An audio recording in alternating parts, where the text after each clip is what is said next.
அது நாளைக்கான ப்ரிடிக்ஷன் பார்த்துடலாம். இதுக்கு மேலேயும் விஜய் காவேரிக்கு யாராலையும் எந்த பிரச்சனையும் வந்துடக்கூடாது, அவங்க பிரிஞ்சிடவே கூடாதுன்னு நினைக்கிற வீக்கா ஃபேன்ஸ் கண்டிப்பாக நம்ம வீடியோக்கு ஒரு லைக் பண்ணிக்கோங்க.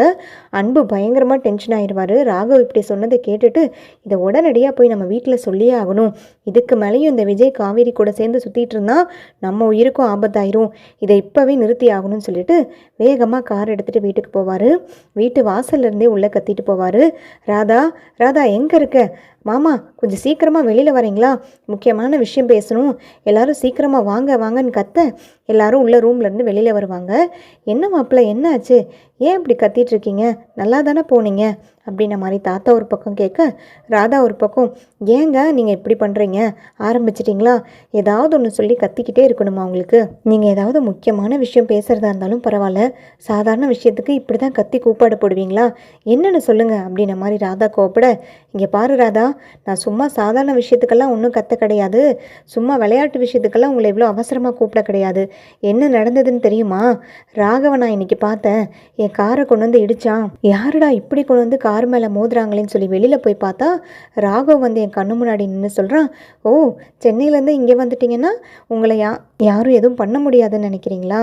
அப்படியெல்லாம் உங்களை விட்டுற மாட்டோம், நீங்கள் எங்கே பயந்து போனாலும் சரி இங்கே வந்து மாட்டிக்கிட்டீங்க பார்த்தீங்களா, இங்கே தான் நானும் வீடு எடுத்திருக்கேன், காஞ்சிபுரத்தில் தான் இனிமேல் நானும் இருக்க போகிறேன், அது போக காவேரி விஜய் எல்லாருமே இங்கே வந்து செட்டில் ஆகிட்டீங்க, தலைமறைவாயிட்டீங்கன்னு கேள்விப்பட்டேன், அப்படியெல்லாம் பண்ணால் விட்டுருவோமா, நான் இவ்வளோ நாள் ஜெயிலில் இருந்ததுக்கான பழியை தீர்க்க வேண்டாம், இப்படியெல்லாம் சாதாரணமாக நீங்கள் பண்ணிவிட்டு ஊரை விட்டு ஓடி வந்தால் உங்களை விட்டுற முடியுமா, கொல்ல வெறியில் வந்திருக்கேன் அப்படி அப்படின்னு சொல்லிட்டு என்னை பயங்கரமாக வந்துட்டு என்கிட்ட பேசி பயப்படுத்தினா, இதுக்கு மேலேயும் சொல்கிற மாமா, காவேரி கூட விஜய் சேர்ந்து சுற்றிட்டு இருந்தானா நம்ம உயிருக்கும் சேர்ந்து ஆபத்தாயிரும், இந்த பச்சை குழந்தைய வச்சுட்டு இவன் திரும்பி வந்து இந்த மாதிரி பண்ணிகிட்ருக்கிறது எனக்கு சுத்தமாக பிடிக்கல அப்படின்ன மாதிரி சொல்லு, ஐயோ என்ன மாப்பிள்ள சொல்கிறீங்க, நிஜமாக தான் சொல்கிறீங்களா, அந்த படுபாவி நம்மளை தேடி இங்கேயும் வந்துட்டானா, அது எப்படி, காவேரி இப்போ தானே வந்துட்டு இந்த ஊருக்கே வந்திருக்காங்க,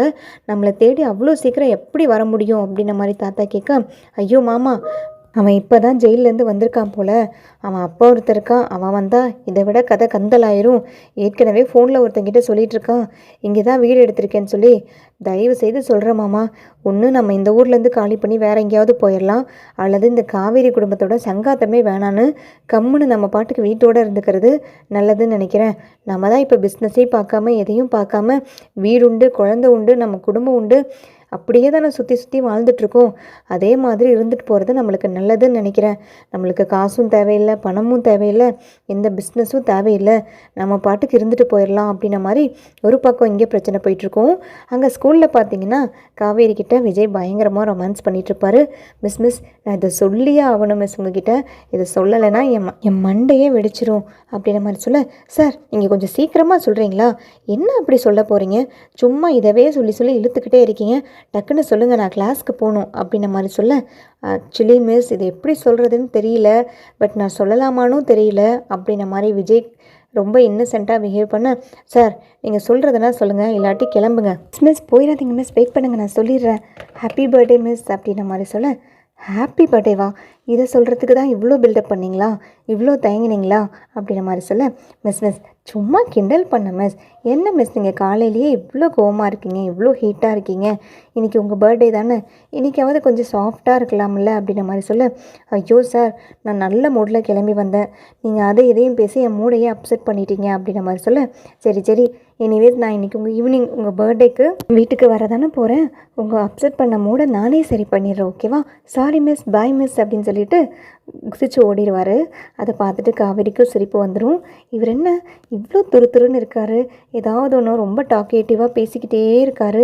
ஆனால் வந்து அம்மூட்டை கேட்டதுக்கு எங்கள் அப்பா இப்போ தான் இப்படியெல்லாம் பிஹேவ் பண்ணுறாரு, முன்னாடிலாம் இப்படி கிடையவே கிடையாதுன்னு வேற சொல்கிறா, ஆனாலும் இவரை பார்க்கும்போது எனக்கு கோவமே வரமாட்டேங்குது,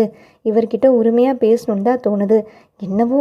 என் மூடையும் சேர்த்தி மாற்றிடுவார் போல இருக்குது, என் மைண்டையும் சேர்த்தி மாற்றிடுவார் போல இருக்குது, இவர் பார்வையிலேருந்து இவரோட நடவடிக்கையிலேருந்து எல்லாமே டோட்டலாக டிஃப்ரெண்ட்டாக இருக்குது, பட் என்னால் வந்துட்டு அவரை எதிர்த்து எதுவுமே ஸ்டாப் பண்ணவே முடியலையே அப்படின்ன மாதிரி யோசிச்சுட்டே கிளாஸ் ரூம்குள்ளே போவாங்க.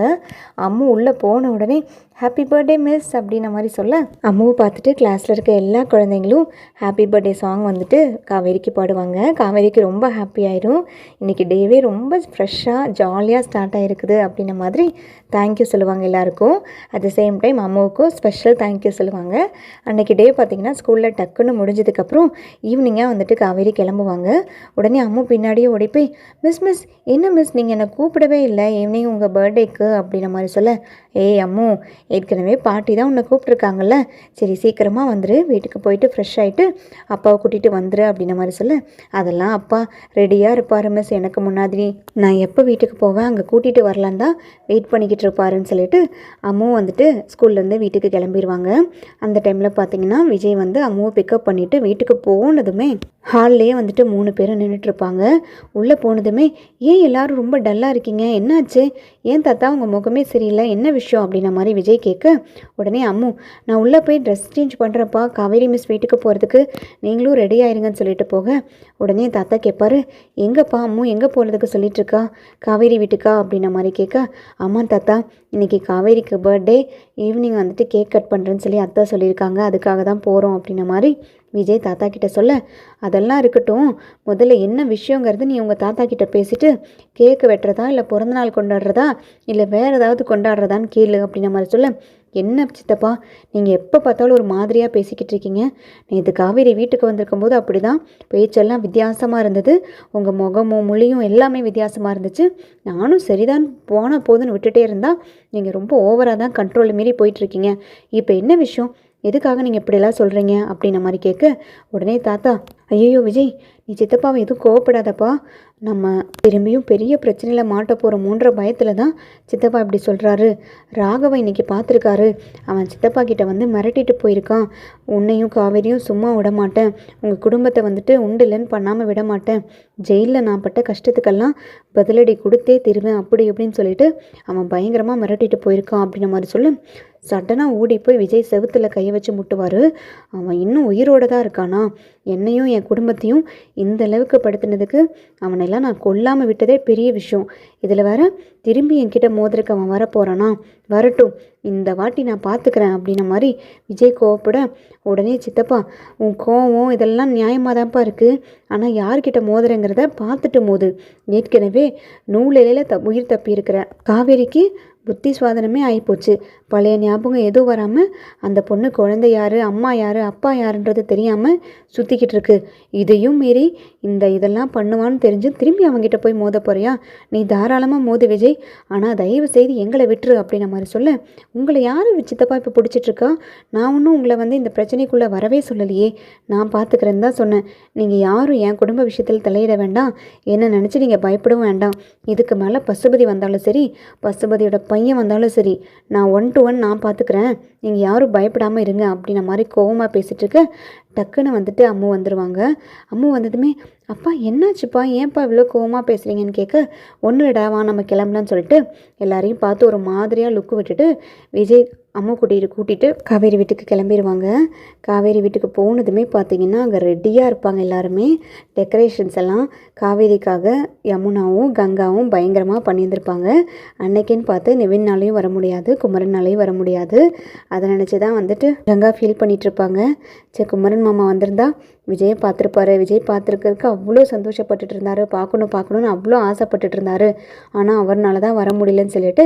யமுனா கிட்ட சொல்லிகிட்ருக்கு, ஐயோ அக்கா நிவினும் அதே தான்க்கா, நிவினும் பயங்கரமாக புலம்பிகிட்டு இருந்தார் விஜயை பார்க்க முடியலன்னு, ஆனால் நீ ஒன்றும் கவலைப்படாத, நம்ம இந்த பக்கம் போனதுக்கப்புறம் அவங்க தனியாக மீட்டப் பண்ணுறாங்களா இல்லையான்னு பாரு, ஏற்கனவே நிவின் பிளான் பண்ணிட்டாரு விஜயை தனியாக போய் மீட் பண்ணுறதுக்கு, அதெல்லாம் அவங்க பேசிக்குவாங்க, நீ ஒன்றும் வரி பண்ணாதன்னு சொல்லிட்டுருக்கு. கரெக்டாக வந்துட்டு விஜயும் அம்மாவும் வெளியிலேருந்து உள்ளே வருவாங்க.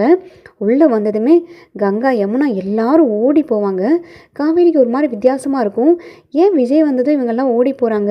சம்மந்தமே இல்லாமல் இவ்வளோ எக்ஸைட் ஆகுறாங்களே அப்படின்ன மாதிரி யோசிச்சுட்டே பார்த்துட்டு இருப்பாங்க. அந்த டைமில் பார்த்தீங்கன்னா வாலண்டியராக கங்கா யமுனாலாம் போய் விஜயை நல்லா இருக்கீங்களான்னு கேட்க, உடனே விஜயும் நான் நல்லா இருக்கேன், நீங்கள் நல்லா இருக்கீங்களா, அவர் எப்படி இருக்காரு அப்படின்ன மாதிரி எல்லாருக்கிட்டே விசாரிப்பாங்க.